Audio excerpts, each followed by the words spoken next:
bepulga, tekinga, faqat sizlar uchun. Bu video murojaatim Instagramdan rom qildirish maqsadida raqamlarni qoldirgan mijozlar uchun. Ko'pchilik mijozlarga narxlarni so'rab beryapmiz. Qimmat degan javob olamiz. Nima uchun qimmat? Imzo romlari birinchisi, ikkinchisi standart bo'yicha sborka qilinadi. Uchinchisi, sizning romingizga o'rnatilayotgan mexanizm hammasi nemetskiy bo'ladi. To'rtinchisi, uyingizga borib o'rnatayotgan bolalar hammasi mutaxassis bolalar. И beshinchisi, dostavka tekin, uстановка tekin. 5 yil sifat, yana 5 yil servis garantiyaga ega. Siz ko'chadan rom xarid qilsangiz, uстановка pulli, olib ketishingiz ham pulli, servis sifat kafolatiga ega bo'lmaydi. Bunga hech kim javob bermaydi.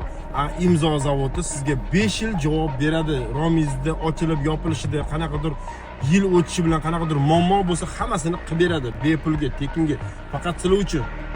Endi imzo qimmat ekanmi yo ko'chadan xarid qilsanglar qimmatmi, arzonmi? Qaysi biri? Shuni kommentariyada fikringizni yozib qoldiringlar.